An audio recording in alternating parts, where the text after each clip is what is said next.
My ex-wife and her lawyer lover took everything in the divorce. All 3 houses, the cars, $8 million in assets, even custody of my grown children. "You lost," she declared with a smile. It was a smile I will never forget. "You have nothing left." And she was right.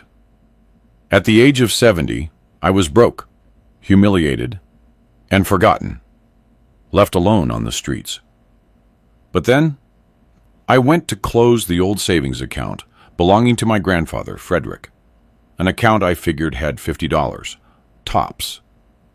The bank manager went pale when he checked the records. "Sir, this account has been active and generating interest since 1948. He swiveled the screen toward me and showed me the statement. What I saw left me completely speechless. But before I get to that moment, you need to understand who I was. You need to see everything I built, everything I loved, and everything they stole from me. Because only then will you understand why what I found in that bank wasn't just money. It was divine justice. My name is Elijah, but everyone calls me Eli. I am 70 years old, and for 40 of those years, I built an empire from the ground up. I started out selling insurance door to door under the relentless Los Angeles sun, wearing a borrowed suit and shoes that were 2 sizes too big. I walked 12 miles a day, knocked on 100 doors, and heard 99 rejections. But that one single yes, that one client who trusted me was worth gold. I saved every penny for 5 years until I could open my own agency. Then came the real estate investments, back when no one was betting on certain neighborhoods. I bought properties others considered trash and polished them into jewels. By the time I turned 50, I owned 3 estates in the best areas of California. I drove a black Mercedes-Benz S-Class that shone like a mirror and had more money in the bank than my father made in his entire lifetime. But what I was most proud of wasn't the properties or the luxury cars. It was my family. Camilla and I married when I was 35. She was beautiful, with those green eyes that seemed to read your soul, and a laugh that could light up any room. We met at a business dinner. I was nervous, awkwardly trying to impress a big client when I spilled red wine all over the white tablecloth. Everyone went silent, but she laughed, a genuine, warm laugh, and said, "Finally, someone with the nerve to ruin something perfect." That night, I knew I would marry her. We had 2 children. Brianna arrived first, with her mother's eyes and my stubbornness. 3 years later, Marcus was born, quiet and observant, but with a huge heart. I watched them grow up, took them to school, and was there for every basketball game and every piano recital. I paid for top-tier universities, and I taught them the value of hard work. I showed them that money is important, but integrity is more so. When Marcus graduated as a lawyer and Brianna became a doctor, I cried with pride. My life made sense. Everything I had worked for, every sacrifice, every extra hour, had been worth it. Camilla and I celebrated 35 years of marriage. 35 years sharing the same bed, the same mornings, the same dreams. Or so I believed. Something started to change 2 years ago, so subtly that I barely noticed it at first. Small things. She started coming home late, always with the same excuse. Meetings with her lawyer about some distant aunt's inheritance paperwork. "It's complicated, Eli," she'd say while checking her phone. "Ethan says it could take months to sort out." Ethan. Her lawyer. A man of 45, perfectly slicked hair, tailored Italian suits, and a used car salesman's smile. I met him once at a dinner. He shook my hand too hard and called me friend too many times. Something about him made me uneasy, but Camilla insisted he was the best attorney in the city. The meetings grew more frequent, twice a week, then 3 times, then almost every day.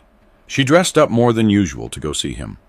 New perfume, dresses I didn't remember buying her. When I asked, she'd laugh and say, "Oh, Eli, are you getting paranoid? Can't I just look good?" And I wanted to believe her. After 35 years together, I wanted to believe my wife wouldn't lie to me, that the love we had built was stronger than any temptation. But love sometimes blinds us, and I was completely blind. One night, I came home early. She wasn't expecting me until 9, but I closed a deal quickly and decided to surprise her with dinner at her favorite restaurant. I walked in the front door, my keys jingling against the entryway table. I heard her laugh coming from the study. That laugh I knew so well, but it sounded different, more intimate, more complicit. I crept closer and listened to her on the phone. No, he doesn't suspect a thing. He's just a silly old fool who only thinks about his business. By the time he figures it out, it will all be ours. Silence. Then that laugh again. "I love you, Ethan. Just a little more patience." The world stopped. My heart paused for an eternal second. I wanted to rush in, confront her, and scream. But something held me back. Maybe it was survival instinct, or maybe it was the fear of confirming what I had just heard. I backed away silently, left the house, and drove aimlessly for hours. The city lights blurred through the tears. I couldn't stop. 35 years of my life given to a woman who was now conspiring to steal everything from me. That night, I slept in a cheap motel. I couldn't go back home. I couldn't look her in the eyes knowing what I knew. The next day, I hired a private investigator. It cost a fortune, but I needed proof. I needed to know how long this had been going on, how deep the betrayal ran. The results came 3 weeks later. Photos of Camilla and Ethan entering hotels together, records of calls that lasted hours, emails where they planned every detail of how to take everything from me. Ethan, the brilliant lawyer, had found legal loopholes, technicalities, ways to make me look like the villain. And Camilla, my wife, the mother of my children, helped him with every intimate detail of our finances, our properties, and my life. I confronted Camilla one Monday morning. I placed the photos on the breakfast table while she sipped her coffee. She went pale for a second, just 1 second. Then she smiled. That cold smile I'd never seen before. "So what are you going to do, Eli? Divorce me? Go ahead. Ethan already has everything prepared." And she was right, because what I didn't know was that the trap was already set. The most brilliant lawyer in the city against a 70-year-old man who trusted in justice. I didn't stand a chance. The divorce proceedings began 3 days after that conversation. Camilla moved out of the main house that same afternoon, taking only 1 suitcase, as if she were the victim in all this. Neighbors saw her leave with tears in her eyes, playing the role of the abandoned wife to perfection. I stayed in that enormous house, surrounded by silence and the ghosts of what my family once was. The walls seemed to judge me. Every photo of our happy years became a cruel mockery. But the worst part wasn't losing her. The worst part was what came next. Ethan moved like a shark that smells blood in the water. The divorce petition reached my hands a week later, and when I opened it, I couldn't believe what I was reading. Camilla accused me of emotional abuse, financial control, and manipulating her for decades.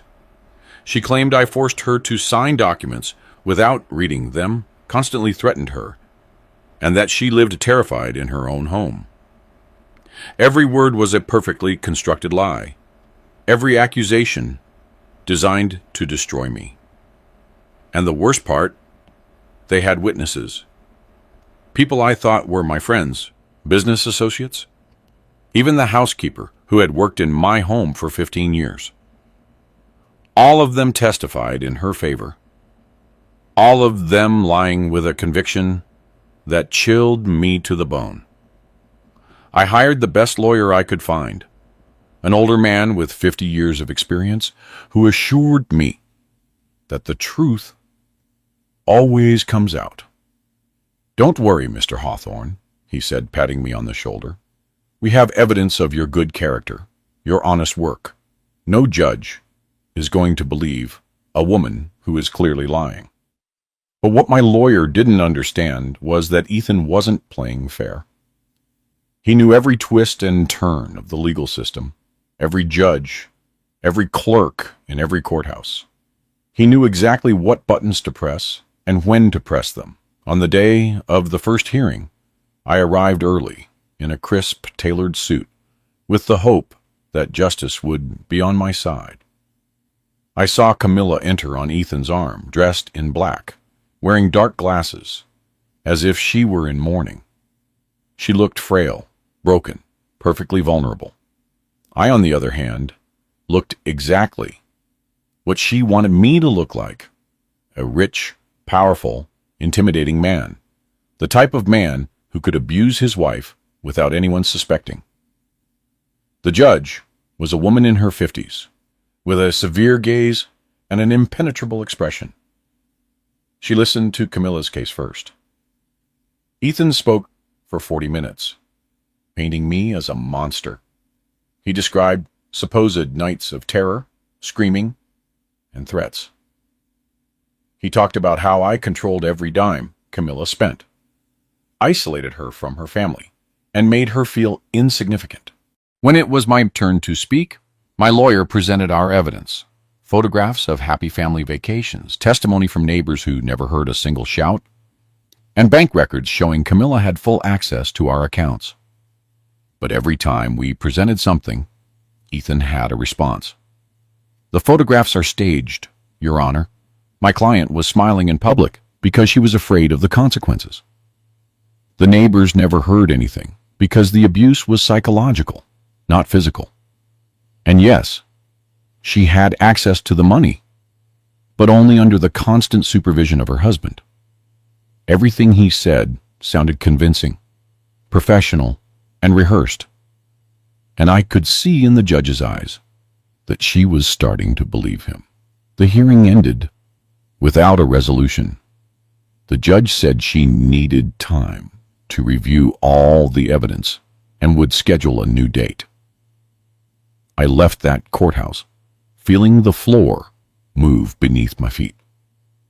My lawyer tried to calm me down, saying these things take time, that we had to be patient. But I knew something was wrong. I could feel it in my bones. That night, I couldn't sleep. I stayed awake, staring at the ceiling, wondering how I had arrived at this point, when my perfect life had turned into this nightmare. The following weeks were a bureaucratic hell. More hearings, more lies, more paid witnesses who claimed to have seen me behave aggressively. Ethan brought in a psychologist who diagnosed Camilla with post-traumatic stress disorder caused by years of abuse. He brought in falsified medical records showing doctor visits for anxiety and depression. Every piece of evidence was a masterpiece of legal manipulation. And all I could do was watch as my reputation, built over 40 years of honest work, crumbled in a matter of weeks. But what truly destroyed me was when Ethan filed his demand for the assets. He didn't just want half of everything. He wanted Camilla to keep all 3 houses, because, according to him, I had bought them with the intention of controlling her. He wanted the cars because Camilla needed safe transportation after the trauma I had caused her. And he wanted full access to the bank accounts because I had supposedly hidden money. $8 million in assets that we had accumulated together over 35 years of marriage. And he was asking that everything, absolutely everything, go to her. My lawyer said it was ridiculous, that no judge would grant that. But he was wrong, because Ethan had an ace up his sleeve that none of us saw coming. At the next hearing, he presented documents that supposedly proved I had diverted funds from my company to personal accounts, evading taxes for years. The documents looked legitimate, with my signature, with official seals. But I had never seen those papers in my life. They were perfect forgeries. So good that even my own lawyer doubted me for a moment. "Eli," he asked me privately, "is there anything you haven't told me? Because if these documents are real, we are in serious trouble."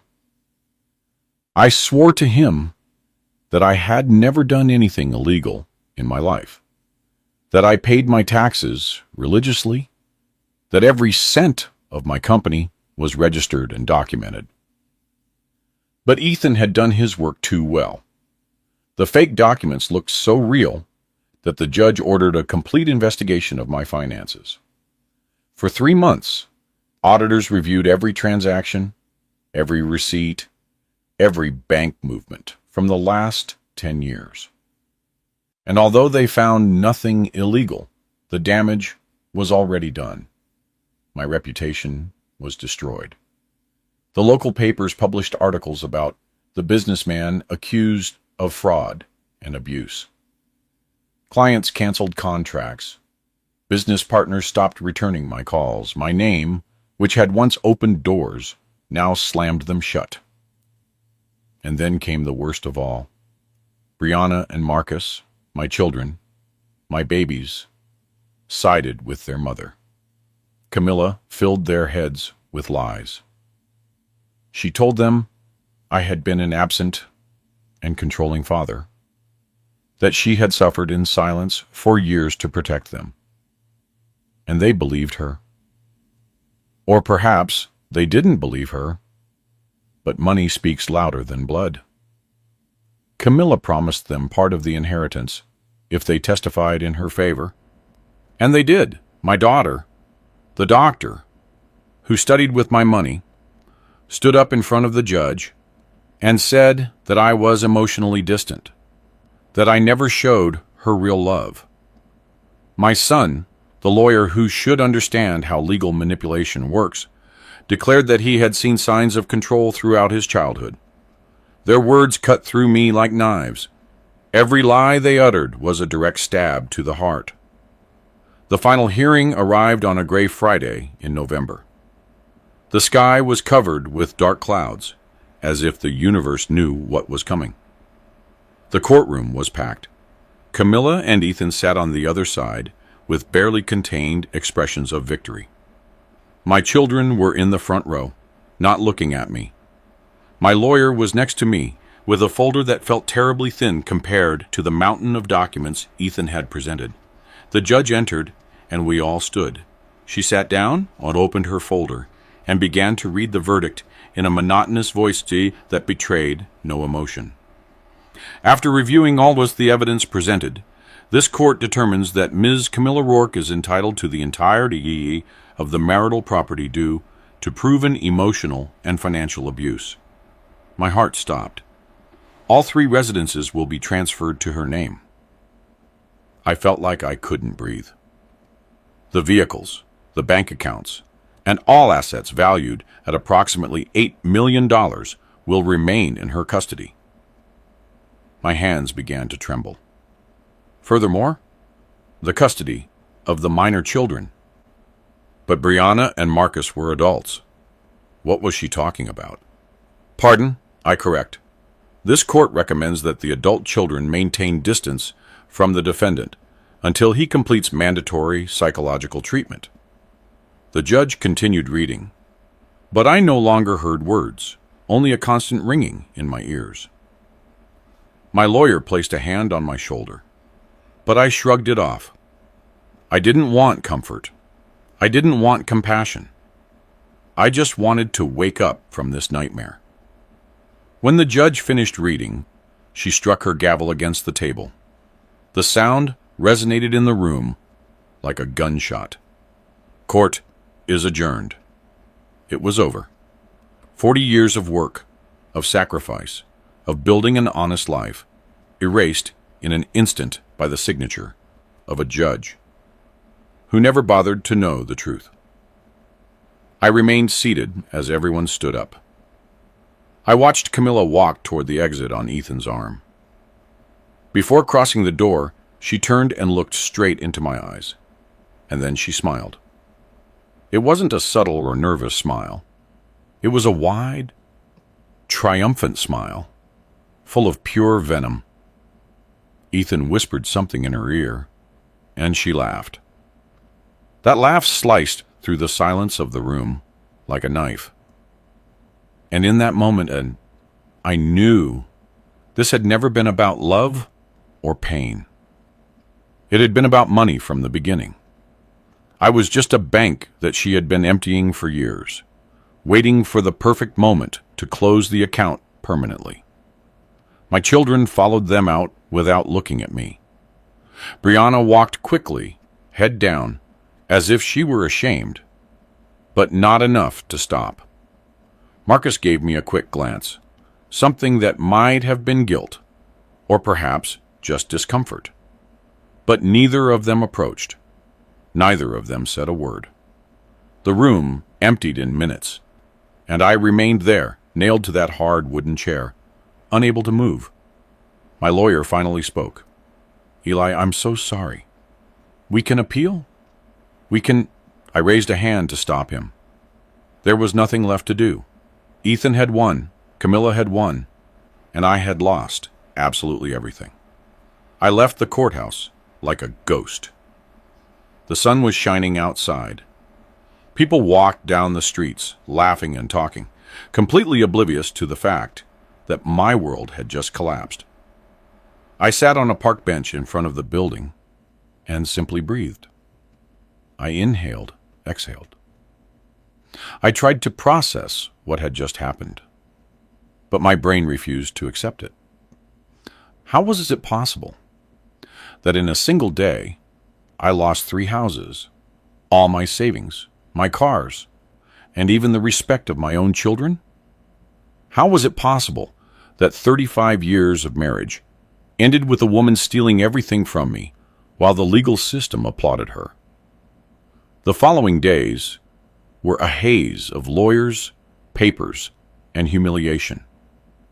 I had to vacate the main house in less than a week. Camilla wanted to move in immediately with Ethan, turning my home into their love nest. I packed my belongings into cardboard boxes that smelled of dampness. 40 years of life reduced to 12 boxes. Clothes, a few books, photographs I didn't want to look at but couldn't throw away. The rest, the furniture, the artwork, the memories, all stayed. Everything was hers now. The day I left, I didn't look back. I couldn't.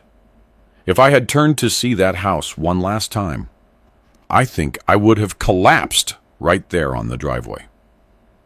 I moved to a tiny apartment in the cheap side of town, a one-bedroom place with thin walls where I could hear the neighbors arguing every night. The bathroom had mold in the corners, and the kitchen was so small that barely one person could fit. But it was the only thing I could afford, because it turns out that when you lose $8 million in a divorce, you also lose access to credit, to loans, to any kind of financial help.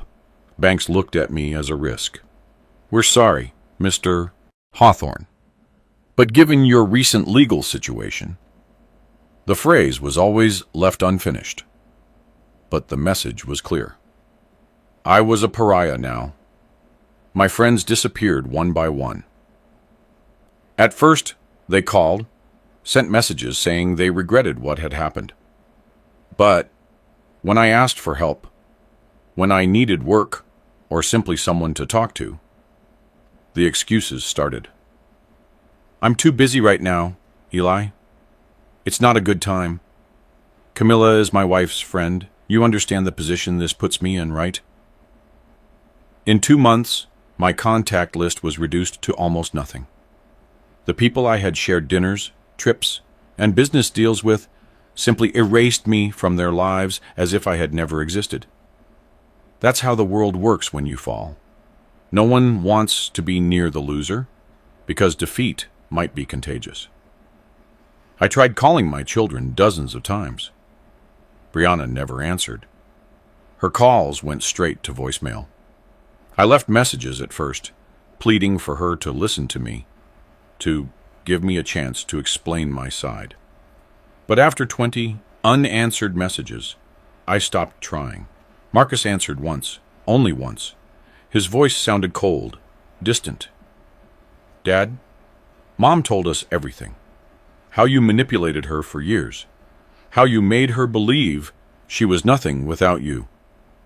I need time to process this." I told him it was all a lie, that his mother and Ethan had orchestrated everything. He sighed. "That's exactly what a manipulator would say." And he hung up. He didn't answer my calls again. The nights were the worst. I sat in that miserable apartment with the sound of police sirens in the distance and neighbors fighting through the walls, wondering how I had gotten here. At 70 years old, after a lifetime of hard work and correct decisions, I was completely alone.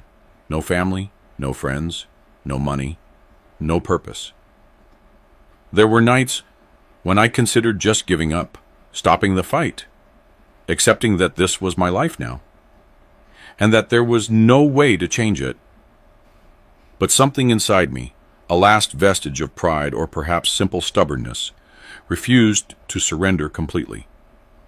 I looked for work, but no one wanted to hire a 70-year-old man with a recent legal scandal.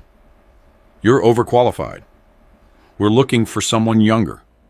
Your personal situation is complicated." Translation: "You're old, problematic, and a risk." I ended up taking odd jobs, minor repairs for neighbors, moving furniture. Once, I spent an entire weekend painting a house for $200. I, who had managed million-dollar contracts, was now earning pennies doing manual labor that wrecked my back and knees. But I needed to eat. I needed to pay the rent for that hole I called home. One day, 3 months after the divorce, I was walking downtown when I saw Camilla and Ethan. They were leaving an expensive restaurant, the kind of place where we used to celebrate anniversaries. She wore a red dress I had never seen before. Jewelry glittered in the sun. Ethan held her by the waist, possessive, proud. They looked happy, radiant, living the perfect life with my money, in my houses, driving my cars.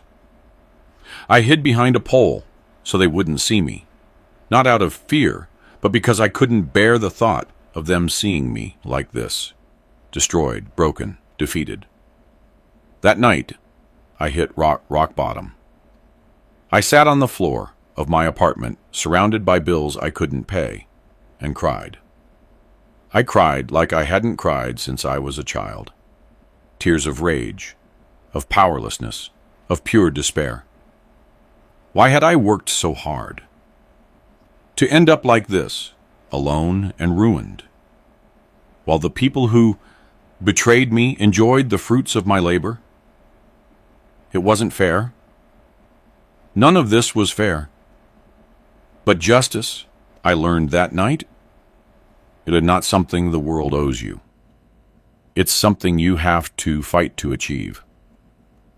The next day, while organizing the few belongings I had left, I found an old box buried at the bottom of the closet. It belonged to my grandfather, Frederick. He had died when I was 20, but before he left, He had given me a few things: old papers, yellowed photographs, and a notebook where he wrote down his thoughts. I opened the box for the first time in decades, and the smell of old paper hit me. There was a photograph of him and my grandmother on their wedding day. They looked so young, so full of hope. And beneath the photograph, I found something I had completely forgotten. A small, faded green bank passbook with corners curled by time. I opened it curiously. It was a savings account from the First National Trust that my grandfather had opened in 1948. I looked at the numbers written by hand in faded blue ink. The last recorded deposit was $50 in 1952. After that, nothing.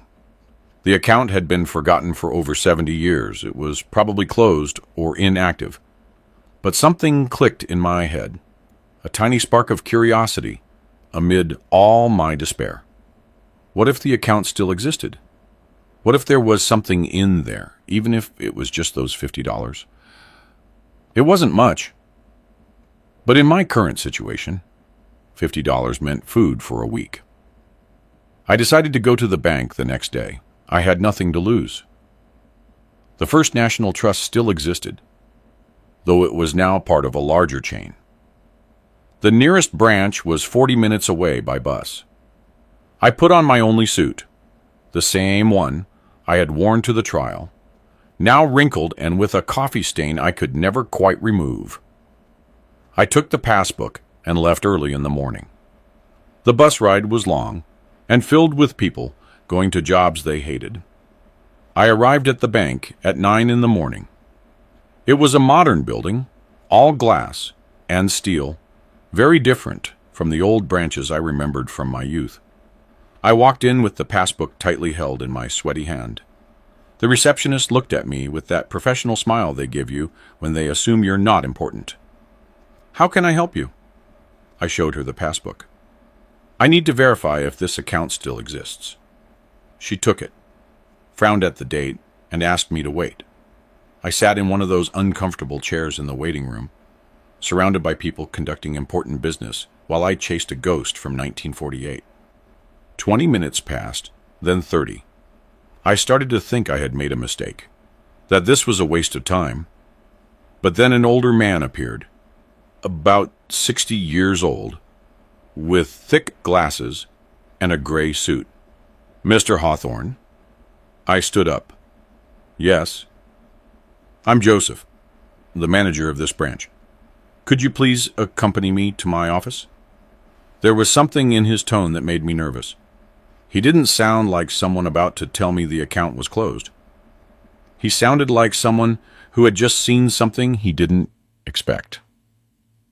We walked in silence down a marble-floored hallway to his office. He closed the door behind us and gestured for me to sit. He sat down in front of his computer and started typing. His face was pale. "Mr. Hawthorne," he said without looking at me, "do you have any identification that proves your relationship with Frederick Hawthorne?" I pulled out my ID. My last name was Hawthorne. Frederick had been my paternal grandfather. Joseph checked my documents, then looked back at the screen.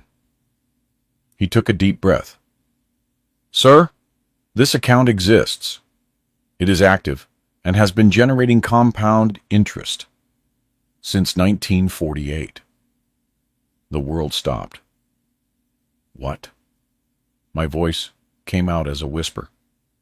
Joseph swiveled the screen toward me, and then I saw it, the account balance. My eyes scanned the numbers once, twice, 3 times, unable to process them. It couldn't be real. It simply couldn't be real. $127 million. The room began to spin. I felt like I couldn't breathe. That can't be right. My voice trembled. Joseph nodded slowly. "I verified it 3 times. Your grandfather deposited $50 in 1948. The account was never closed." It has been accumulating interest for 77 years. With the bank's original interest rate and changes in policies over the decades, the amount has grown exponentially. I couldn't speak. I couldn't think. $127 million. And forgotten account, a piece of green paper that had been stored in a box for decades while I struggled, worked it, and built an empire from scratch. And all that time, this fortune had been silently waiting for me. "There's something else," Joseph said. He got up and went to an antique filing cabinet in the corner of his office. He pulled out a yellowed folder and extracted a sealed envelope from it. "This was attached to the account, specific instructions from your grandfather. It was to be given to the beneficiary when they accessed the account for the first time." I took the envelope with trembling hands. It was sealed with old red wax, the kind no one uses anymore. My name was written on the front in my grandfather's elegant handwriting. Elijah Hawthorne.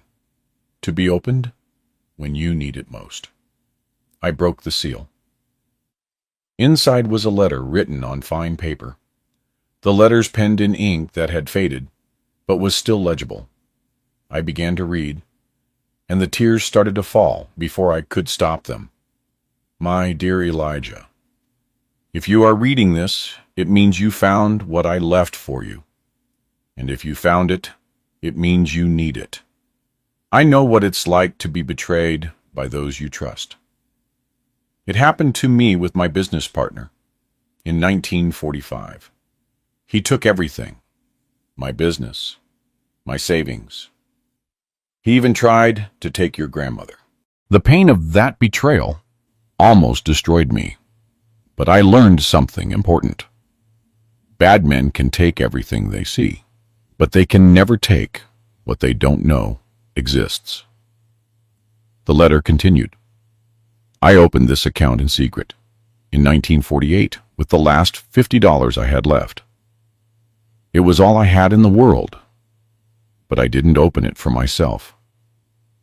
I opened it for you, for the grandson who hadn't been born yet, but whom I knew would come someday. I knew that time and interest would do their work. I knew that someday, when you needed it most, this account would be here waiting for you. Because true wealth is not what you show to the world. It is what you guard in silence for the dark times. Elijah, if you are reading this in a moment of pain, I want you to know something. Betrayal hurts because we love deeply. But that same love that makes us vulnerable also makes us strong. Do not let bitterness consume you. Use this money not to seek revenge, but to rebuild yourself. Use your pain as fuel, not as poison. And always remember, the ones who betrayed you have already lost, because they lost a man of honor. And that is something no amount of money can buy." The letter ended with a line that broke me completely. "Be the man I know you can be. Be the man I could no longer be. I love you even before I met you. Your grandfather, Frederick." I folded the letter and pressed it against my chest, sobbing. Joseph had the decency to look away, giving me a moment of privacy in my emotional breakdown. My grandfather had foreseen everything, as if he knew that one day I would be betrayed, as if he had seen the future and left this lifeboat waiting for me at the exact moment I would need it. Joseph waited until I composed myself. He offered me a tissue and a glass of water. "Mr. Hawthorne, we'll need to process some documents to transfer the funds to an active account in your name. For an amount of this size, the process may take a few days. I would also recommend hiring a financial advisor and probably an attorney to handle the legal aspects." An attorney. The word made me smile bitterly. I had had enough of attorneys. But Joseph was right. I needed to protect this. I needed to ensure that no one, especially Camilla and Ethan, could touch this money. "Is there any way to keep this confidential?" I asked. Joseph nodded. "Absolutely. Banking privacy laws are very strict. No one will know about this account unless you reveal it. And I would strongly advise you not to do so until you have all the necessary legal protection." It was exactly what I needed to hear, because in that moment, holding my grandfather's letter and looking at the bank statement that would change my life, I understood something fundamental. This wasn't just a second chance. It was an opportunity to serve justice the right way.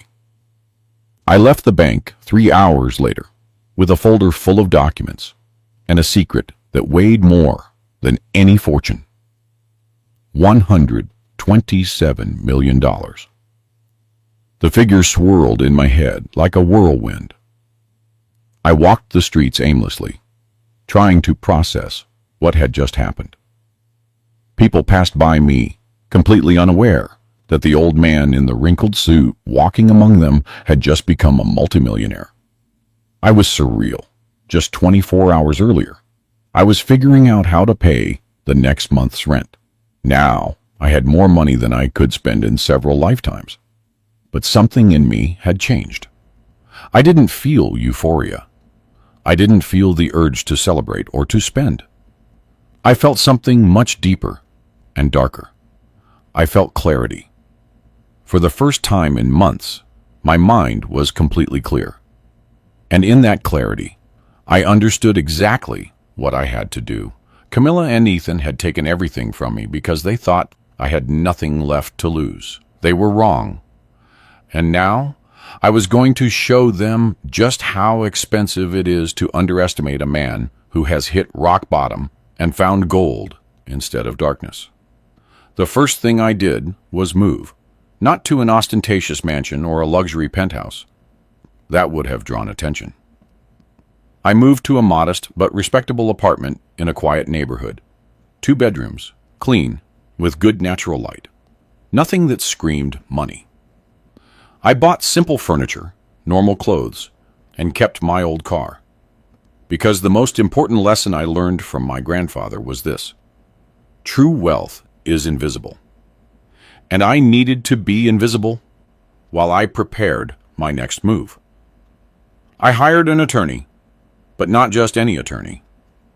I researched for weeks until I found the best specialist in legal fraud and professional malpractice in the state, a man named Robert Bob Kingsley. With an impeccable reputation and a 92% success rate in cases against corrupt lawyers. He was expensive, charging $500 an hour, but now I could afford him. We met in his office, a sober place with walls full of degrees and awards. I told him my entire story, every detail of the divorce, every lie, every falsified document. Robert listened in silence, taking occasional notes. When I finished, he leaned back in his chair and looked at me with a serious expression. "Mr. Hawthorne, what you're describing to me is a clear case of legal malpractice and possible fraud. If we can prove that the attorney, Ethan Vance, falsified documents and manipulated the judicial process, not only could we reverse the divorce, but he would face criminal charges." I nodded. "That's exactly what I want. But I need this to be done quietly. No one can know I have resources until the time is right."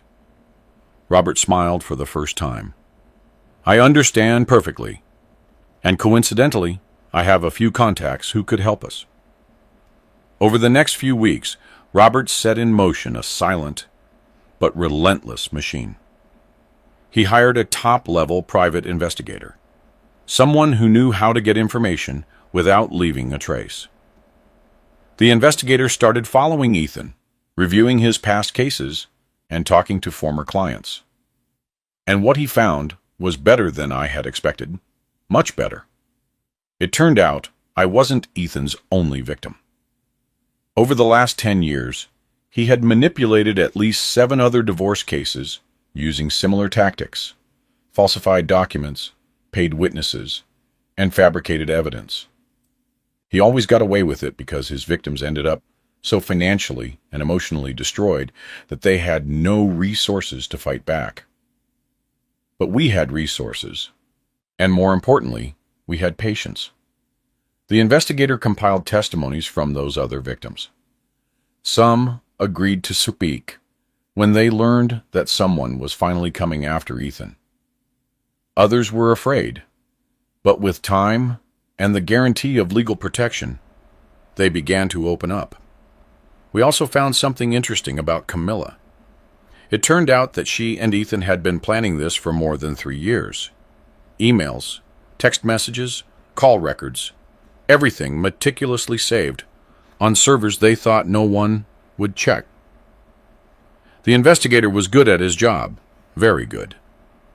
He gained legal access to records that showed suspicious money transfers, secret meetings, and even photographs of them together dating back long before I suspected anything. The evidence was overwhelming, but Robert advised me to wait. We have to build an airtight case. If we move too fast, Ethan could destroy evidence or flee. We need every piece in place before we strike. So I waited. And while I waited, I did something else. I began to rebuild my relationship with my children, but not in the obvious way. I didn't call them begging for forgiveness or trying to buy their affection. Instead, I hired a different investigator to find out what was happening in their lives. I discovered that Brianna was having trouble at work.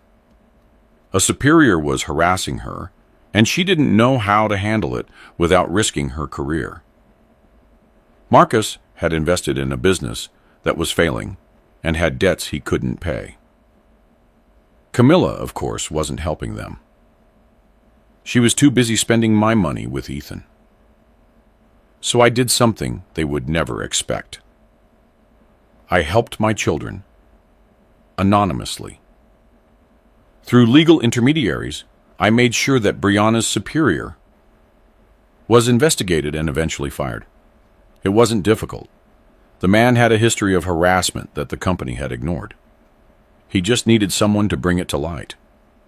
For Marcus, it was more complicated. His business needed a significant capital investment to survive.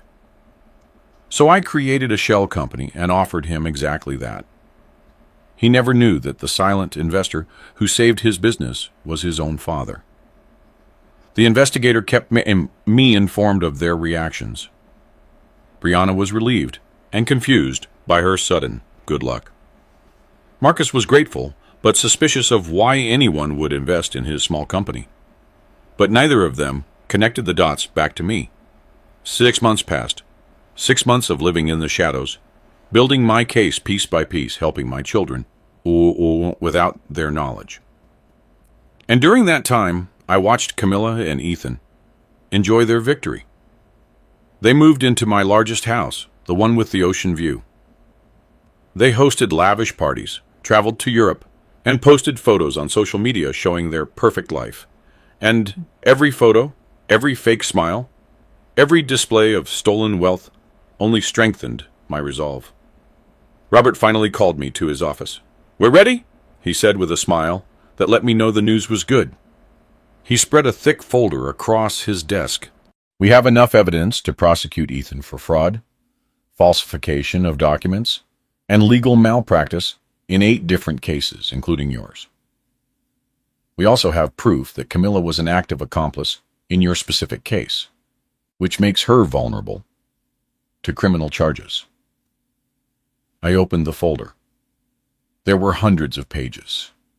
Emails where Ethan and Camilla planned every detail of how to destroy me, to testimonies from witnesses admitting they had been paid to lie, forensic analyses of the documents Ethan had presented as evidence, showing the signatures had been forged. "What's next?" I asked. Robert leaned back in his chair. "We present all of this to the district attorney. With this amount of evidence, they will issue arrest warrants. Simultaneously, we file a motion to annul your divorce based on procedural fraud. The judge will have no choice. but to grant a hearing. And when that happens, everything they took from you will be returned. The houses, the cars, the money, everything. I smiled for the first time in almost a year. I smiled with true satisfaction. How long will it take? Robert looked at his calendar. If we move fast, we could have the arrest warrants in 2 weeks. The hearing to annul the divorce would take another month. Let's do it, I said. And so, the end began. Robert presented all the evidence to the district attorney's office on a Monday morning. By Wednesday, the DA had reviewed the case and was horrified by the level of corruption. This is one of the most severe malpractice cases I've ever seen, he told Robert. We are going to proceed with criminal charges immediately. The arrest warrants were issued the following Friday, but Robert and I decided to wait for the perfect moment to execute them. Camilla and Ethan were planning a huge party that night, a celebration of their first official anniversary as a couple. They had invited 100 people, the city's elite. Everyone would be drinking expensive champagne, eating gourmet food, and celebrating their love while stomping on the ruins of my former life. The night of the party arrived with a clear sky and bright stars. I wasn't invited, obviously, but I had eyes everywhere. The investigator had placed discreet contacts among the catering staff. He sent me updates every hour. Camilla wore a white dress. Ironic, considering the circumstances. Ethan looked smug in an expensive tuxedo, smiling like the cat who ate the canary. The guests arrived in luxury cars, all oblivious to the fact that they were celebrating in a house built on lies and falsified documents. At 9 o'clock that night, when the party was at its peak, when the champagne glasses were flowing and the music filled the air, 3 unmarked black cars stopped in front of the entrance. Federal agents and local police officers got out. They carried the arrest warrants. The investigator called me at that moment. They're going in now. I could hear the background music, the laughter, and then a sudden silence. Ethan Vance is under arrest for fraud, falsification of documents, and conspiracy. The agent's voice sounded clear and professional. Camilla Rourke is under arrest for complicity in fraud and conspiracy to commit procedural fraud. The investigator described the scene to me. Camilla had dropped her champagne glass. The crystal shattered against the marble floor with a sound that sliced the silence like a knife. Ethan tried to negotiate using his lawyer voice, trying to intimidate the officers with empty legal threats, but the orders were clear, and the evidence was irrefutable. They were handcuffed in front of 100 witnesses. Guests pulled out their phones, recording everything. By morning, the video would be all over social media. The public humiliation was total and perfect. "How is Camilla?" I asked. I needed to know. The investigator paused. "She's crying. She's asking for her children. She says this is a mistake, that someone is framing them." I closed my eyes. A small part of me, the part that had loved her for 35 years, felt something akin to pity. But it was a very small part. The rest of me only felt the cold satisfaction of justice served. "Thanks for the report," I said, and hung up. I sat in my modest apartment that night with a cup of hot tea in my hands and reflected on what had just happened. I didn't feel explosive triumph or overflowing joy. I felt peace, a deep peace that comes from knowing that the universe, though slow, eventually balances the scales. My grandfather was right. The ones who betrayed me had already lost, long before they were arrested, because they lost their integrity, their humanity, their ability to look at themselves in the mirror without shame. The next day, the newspapers exploded with the news. Prominent attorney arrested for mass fraud. The articles detailed years of legal manipulation, destroyed victims, and ruined lives. My case was mentioned as one of the most atrocious. Online comments were brutal. The people who once admired Ethan now despised him. Camilla was described as his calculating accomplice. The same people who had attended their party were now posting messages of indignation, conveniently forgetting they had been drinking champagne in a house bought with stolen money. Robert called me that afternoon. The hearing to annul the divorce is scheduled for 3 weeks from now. With the arrests and all the evidence we have, it's virtually a done deal. You'll get everything back. I thanked him for his work and hung up. But recovering my material possessions wasn't my priority. There was something much more important I needed to recover: my children. That night, Brianna called me. It was the first time I had heard her voice in almost a year. She was crying. "Dad, I saw the news. I didn't know. Mom told us so many things, and we believed her." Her voice broke. I didn't interrupt her. I let her cry. I let her process. I let her feel the weight of what she had done. When she finally calmed down, I spoke softly. "Brianna, your mother manipulated you just like she manipulated me. I don't blame you. You were her children, and you wanted to believe her. I would have done the same thing in your place." She sobbed louder. "We were so cruel to you. We turned our backs on you when you needed us most. How can you forgive us?"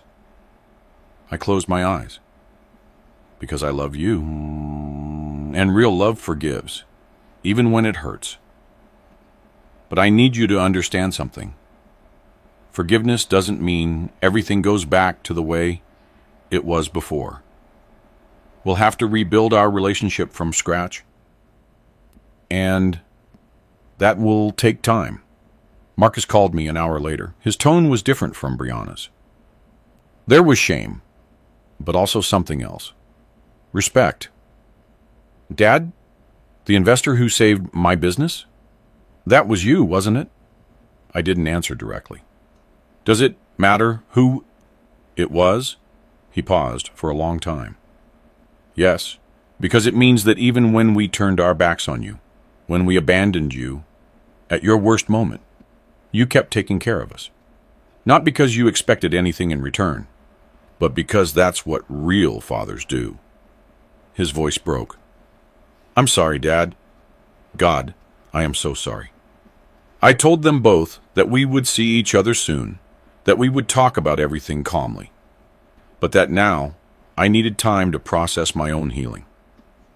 They understood, or at least they said they understood. Time would show if they truly did. The hearing to annul the divorce arrived faster than expected.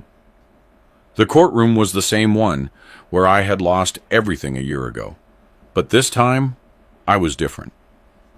I walked in with my head held high, wearing a new, well-pressed suit, with Robert at my side, carrying 3 thick folders of evidence.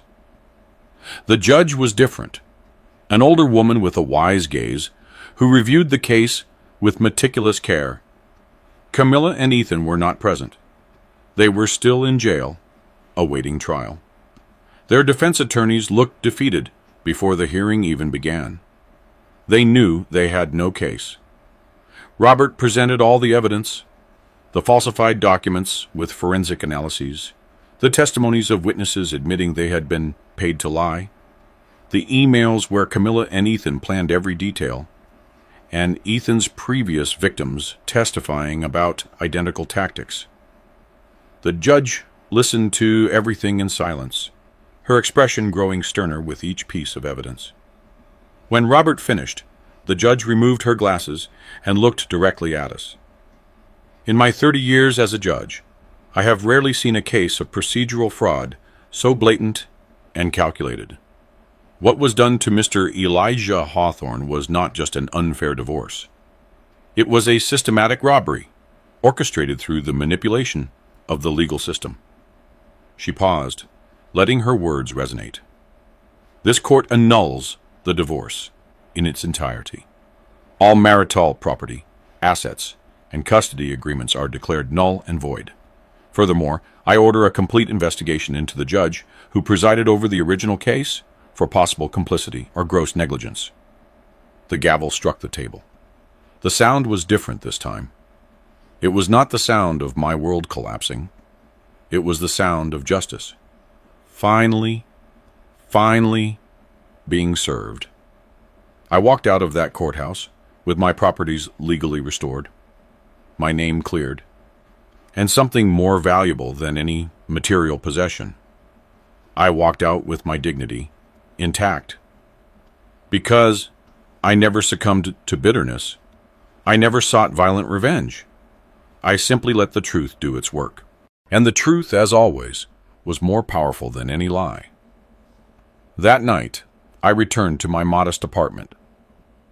I could have moved back into one of my recovered houses immediately, but I decided to wait. I wanted to savor this moment.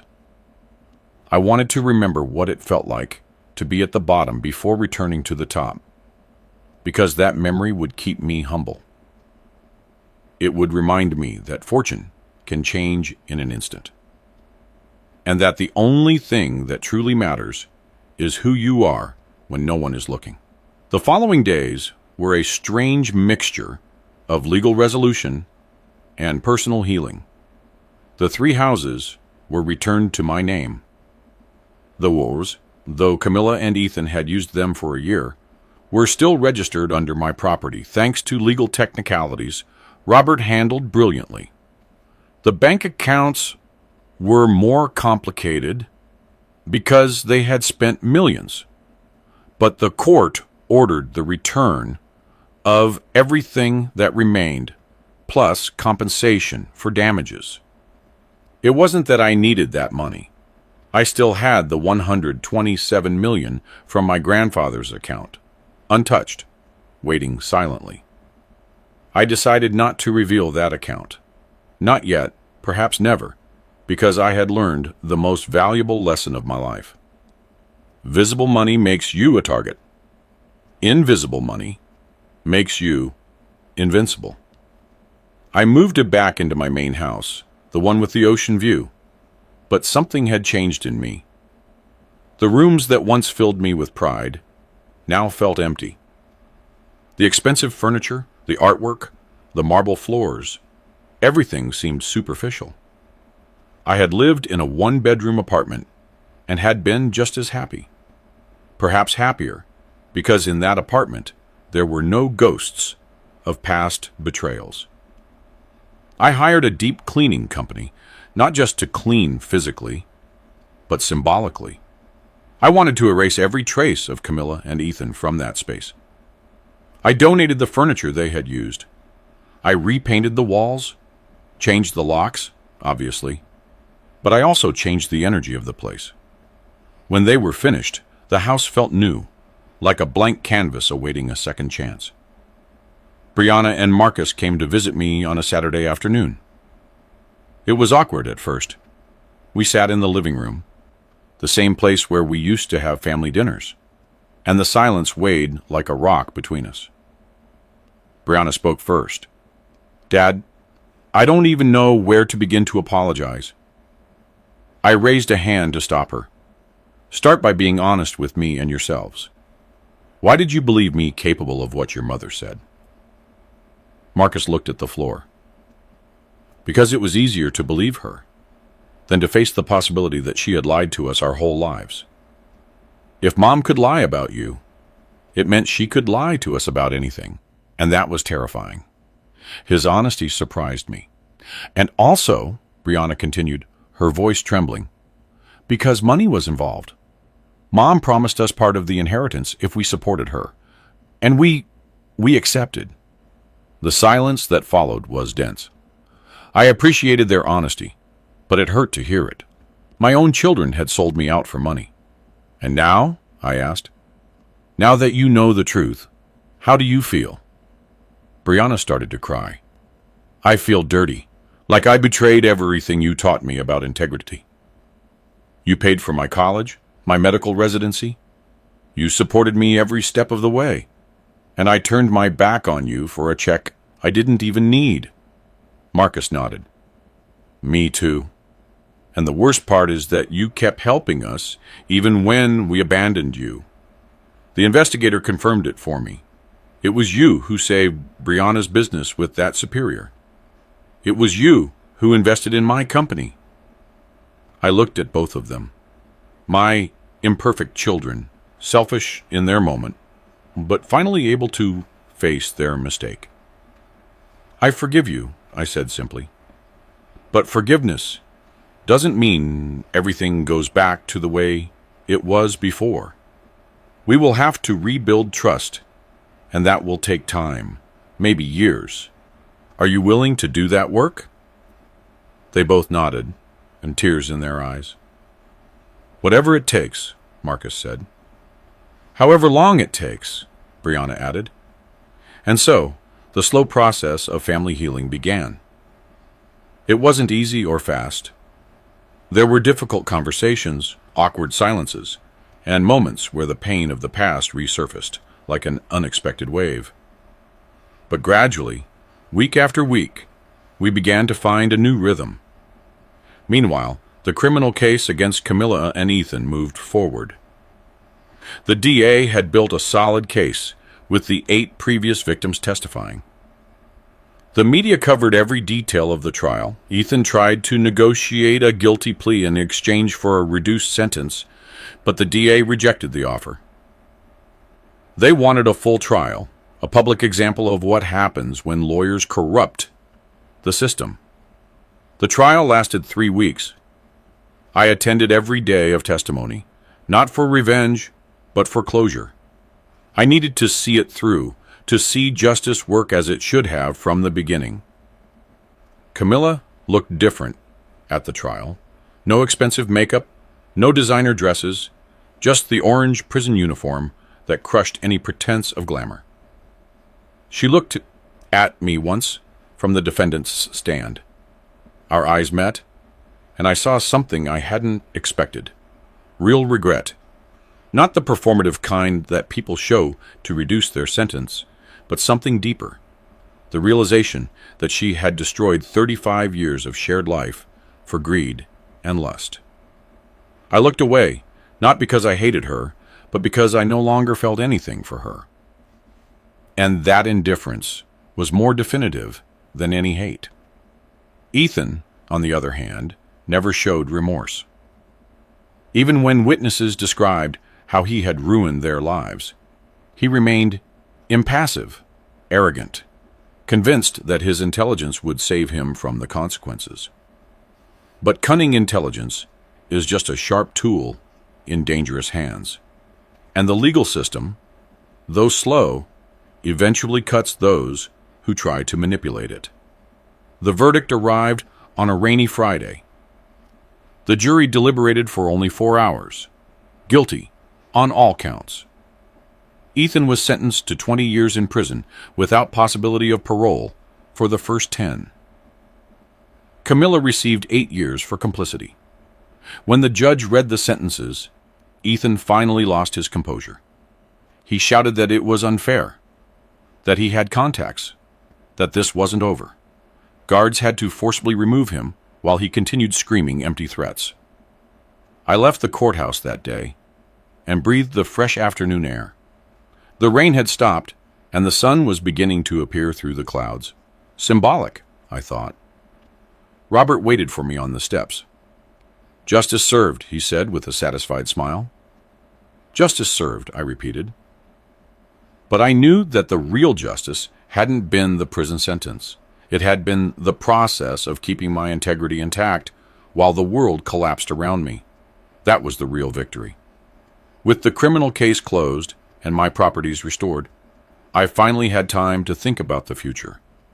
What does a 70-year-old man do with $127 million and a second chance at life? I could have traveled the world, bought more properties, and lived in excessive luxury, but none of that called to me. Instead, I remembered my grandfather's words in his letter. "Use this money not to seek revenge, but to rebuild yourself." I had accomplished the first part. Now it was time for the second. I decided to create a foundation. I named it the Frederick Hawthorne Foundation in honor of the man who had foreseen my downfall and planted the seed of my salvation 77 years earlier.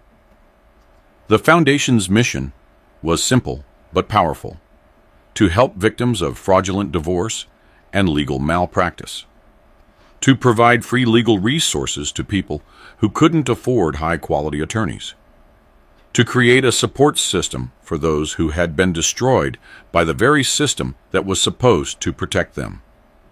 I invested $20 million initially in the foundation. I hired the best attorneys, investigators, and social workers. We opened offices in 5 major cities.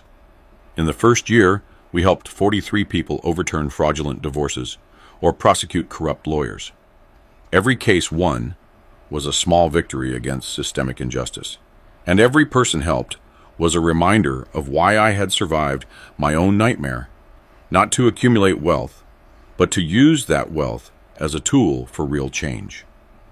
The foundation grew faster than I had anticipated.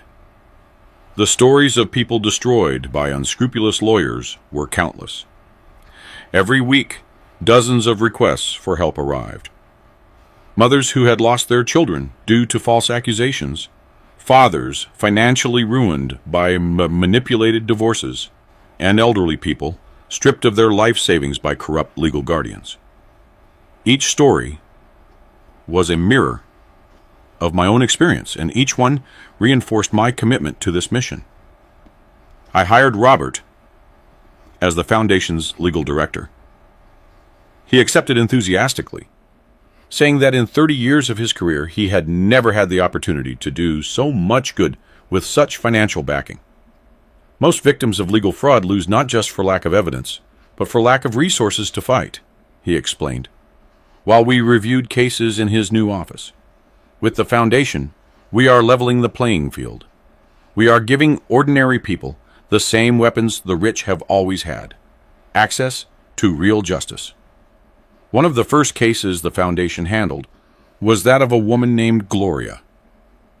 She was 62, and her story was chilling in its similarity to mine. Her husband had conspired with a female lawyer to take everything from her in the divorce. They had taken her house, her savings, even her small flower shop that she had operated for 20 years.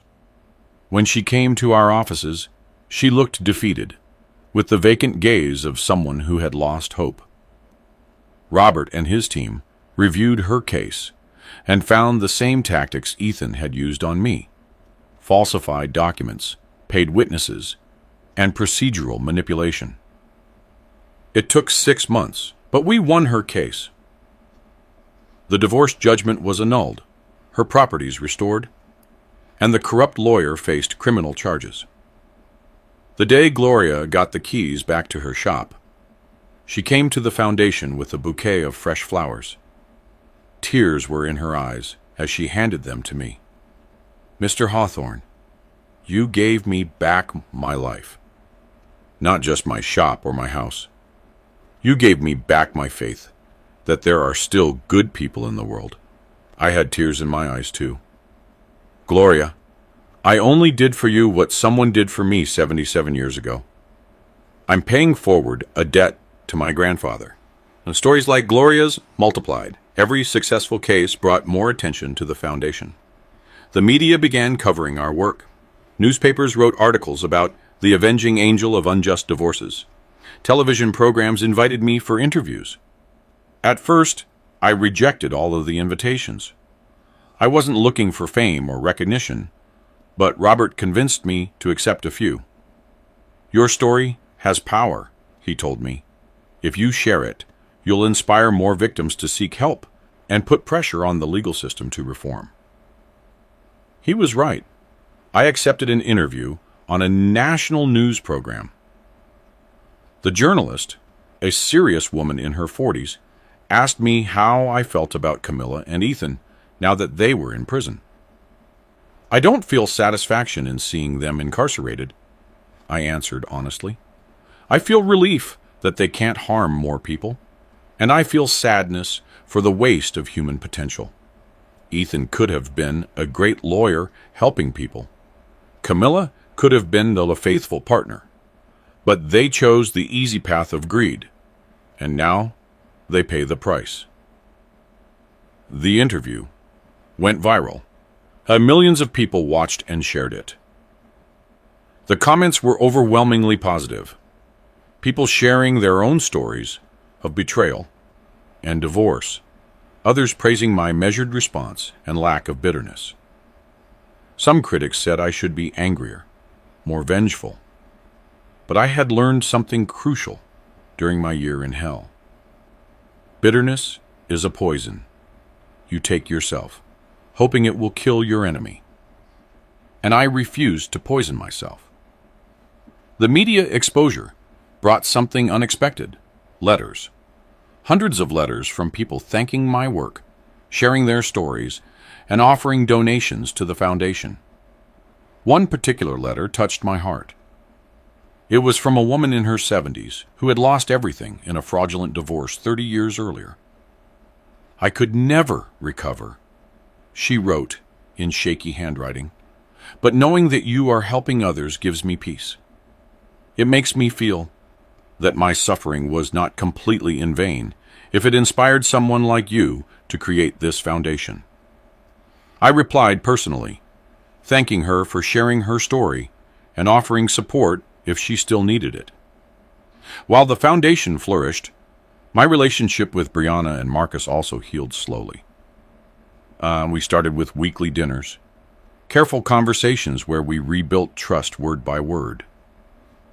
Marcus brought his wife, a kind woman who hadn't been present during the divorce, and treated me without the weight of guilt. Brianna eventually introduced me to her boyfriend, a school teacher, who reminded me of myself when I was young, hardworking, honest, and unpretentious. One Sunday, after a particularly pleasant dinner, Brianna asked me a question she had been avoiding. "Dad, how did you survive that year? When you lost everything, when you were alone in that horrible apartment, what kept you going?" I thought carefully before answering. Honestly, there were days when I didn't want to go on. Days when the pain was so great, I just wanted to give up. But then I remembered something my grandfather told me when I was a boy. He told me that the strongest trees grow in the fiercest winds, that adversity doesn't destroy you if you don't let it. It refines you. Marcus listened intently. "But you didn't know about Grandpa's account then, did you? You kept going without knowing there was salvation waiting for you." I nodded. Exactly. And that's the most important lesson. You can't live waiting for miracles.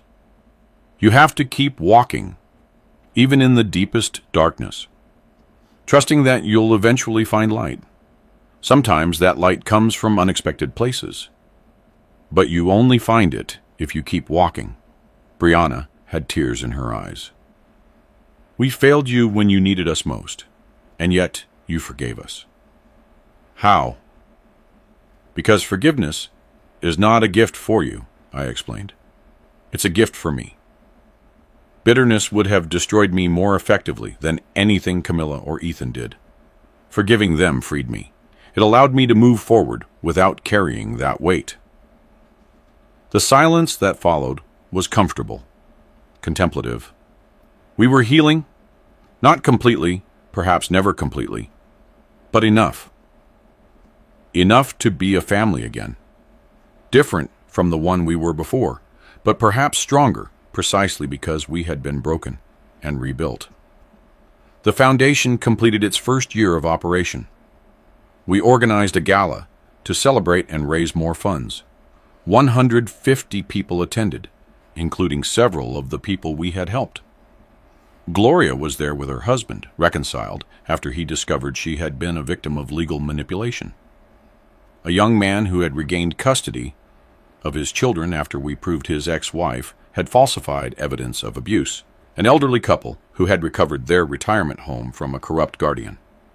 When it was my turn to speak, I stood in front of the microphone and looked at the audience. Every face represented a story of pain transformed into hope. 2 years ago, I began, I was sitting in a miserable apartment, convinced that my life was over. I had lost my family, my fortune, and my reputation. The only thing I had left was my integrity. And I held on to it like a shipwrecked man clings to a piece of wood in the middle of the ocean. I paused, letting the words resonate. But it turns out that integrity is the only thing you truly need. Because integrity attracts help. It attracts opportunities, it attracts justice, and eventually, it attracts peace. This foundation exists because my grandfather, Frederick, had the wisdom to plant a seed 77 years ago. A seed that grew in silence, waiting for the exact moment it would be needed most. Now, we are planting seeds. Every person we help, every case we win, every life we rebuild is a seed that will grow and flourish in ways we cannot predict. And that, I concluded with an emotional voice, is the true legacy. Not the money we leave behind, but the lives we touch. The applause was deafening and sincere. People stood up. Some were crying. Others smiled with that smile that comes from finding hope where there was only despair. As I stepped off the stage, Brianna and Marcus were waiting for me. They hugged me together, something they hadn't done since they were small children. "We're proud of you, Dad," Brianna whispered. And in that moment, I felt that I had finally come full circle. I had lost everything and recovered it. But more importantly, I had gained something I never had before: true purpose. The following months brought more changes. The foundation opened offices in 10 more cities. We established a training program for young lawyers who wanted to specialize in defending victims of legal fraud. We created a 24-hour crisis hotline for people in distress, and we began lobbying for legislative reforms that would make it harder for corrupt lawyers to manipulate the system. It was exhausting work, but deeply satisfying. Every day, I woke up with a clear purpose. I was no longer building wealth for vanity or security. I was building something that transcended my own life. One day, I received an unexpected letter. It was from Camilla. It was handwritten on prison paper, the handwriting shaky but legible. "Eli," she began unceremoniously, "I know I don't deserve your time or your attention. I know what I did was unforgivable, but I need you to know something. In these past 2 years in prison, I've had a lot of time to think, to really see who I became and how I destroyed the one good thing in my life: our marriage." I continued reading with a mix of curiosity and caution. "I'm not seeking your forgiveness. I don't deserve it, and I don't expect it. But I want you to know that I am sorry. I'm sorry I betrayed you. I'm sorry I poisoned our children against you. I'm sorry I wasted 35 years of real love for an empty fantasy with a man who only used me." The letter continued. "I've seen the news about your foundation, about how you are helping people the way I should have been, victims instead of perpetrators. And it fills me with shame, but also something akin to pride. Because even after everything I did to you, you are still the honorable man you always were. And that makes me face how much I lost by letting you go." It ended with a simple line: "I hope you find the peace I never deserved. Camilla." I folded the letter slowly. I felt neither rage nor triumph. I felt something more complex: sadness for the waste of a life that could have been different, but also gratitude that she finally saw the truth, even if it was too late. I didn't reply to the letter. Not because I was cruel, but because there was nothing to say. Some things simply end, and adding more words doesn't change that. But I kept the letter, not as a trophy, but as a reminder that even the people who hurt us the most are human, capable of repentance, even if that repentance comes late. That night, I sat in the study of my house, the same room where years ago I had listened to Camilla conspire on the phone with Ethan. But now, the space felt different. I had replaced the dark furniture with lighter pieces. The walls that once showcased my business success now displayed photographs of the foundation. People smiling after getting their lives back, young lawyers graduating from our training program, and families reunited after years of forced separation. I opened my desk drawer and pulled out my grandfather Frederick's original letter. I had read it hundreds of times, but each reading revealed new layers of wisdom. Bad men can take everything they see, but they can never take what they don't know exists. I smiled, remembering those words. My grandfather wasn't just referring to the hidden money.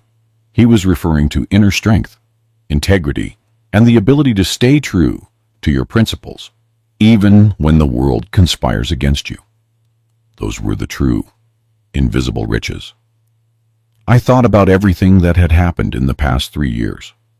The devastating betrayal, the total loss, the miraculous discovery, and the slow rebuilding. And I realized something profound. If I could go back and prevent all the pain, would I? The answer surprised me. No, I wouldn't. Because that pain transformed me from a successful but superficial man into someone with real purpose. It taught me empathy I never had when my life was easy.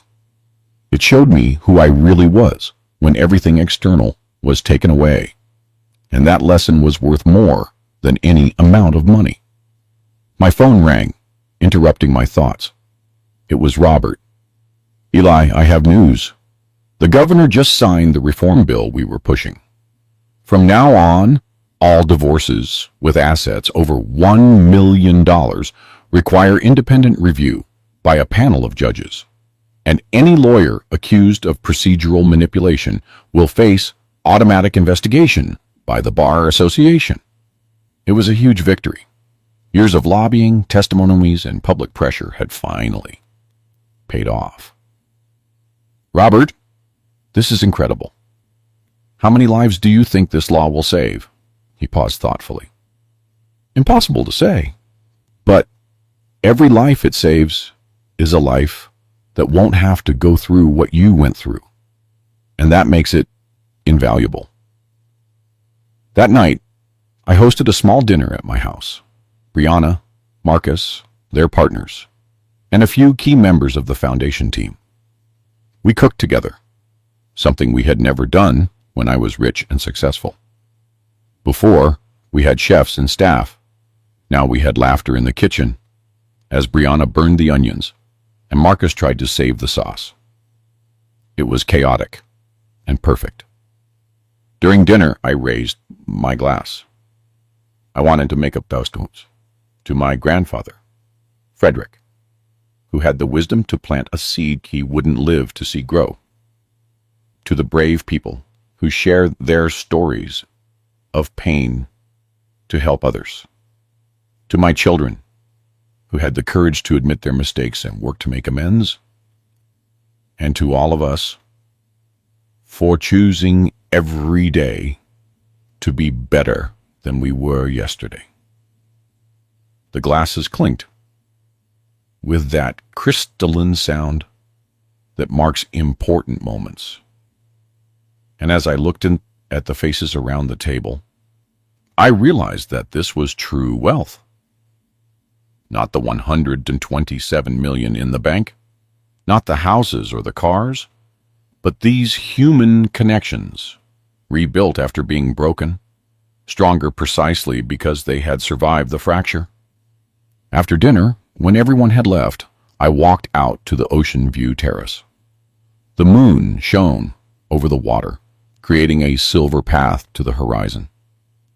The salty air filled my lungs. I was 73 years old. I had lived several lives in one. Successful entrepreneur, betrayed husband, ruined man, miraculous heir, philanthropist, and forgiving father. And through it all, I had learned the most important lesson. Time is the greatest ally of the unjustly wronged. Not because it guarantees revenge, but because it guarantees perspective. Time shows you that the people who betrayed you betrayed themselves first. That they lost much more than they took from you. That the real victory is not in watching them fall, but in remaining standing without becoming what they are. I recalled the last words of my grandfather's letter. Be the man I know you can be. And I smiled because I finally understood what it meant. It didn't mean being perfect. It meant being whole. It meant getting up every time you fall. It meant forgiving when it's hardest. It meant using your pain as fuel to help others, instead of as poison to destroy yourself. The ocean continued its eternal rhythm. Waves rolling in and receding, rolling in and receding. Constant, patient, unstoppable. Like justice when it finally arrives. Like love when it's real. Like hope when you refuse to let go. I went inside the house, closed the door behind me, and went to sleep with a clear conscience. Because today, like every day since I found that forgotten account from 1948, I understood something fundamental. My grandfather didn't leave me money. He left me a lesson about patience, about faith, and about believing that even in the darkest moments, there are seeds planted long ago, waiting for the perfect moment to blossom. And those seeds, when they finally grow, don't just save you. They save everyone you touch afterward. That is the true miracle. Not the hidden fortune, but the ability to transform your worst nightmare into your life's greatest purpose. Did you like my story? And which city are you listening from? Let's meet in the comments. If you liked the story, you can support me by sending a super thanks so I can keep bringing more stories like this. Thank you so much for your sweet support. I'm looking forward to your comments on the story. On the screen, you can see 2 new life stories that I highly recommend.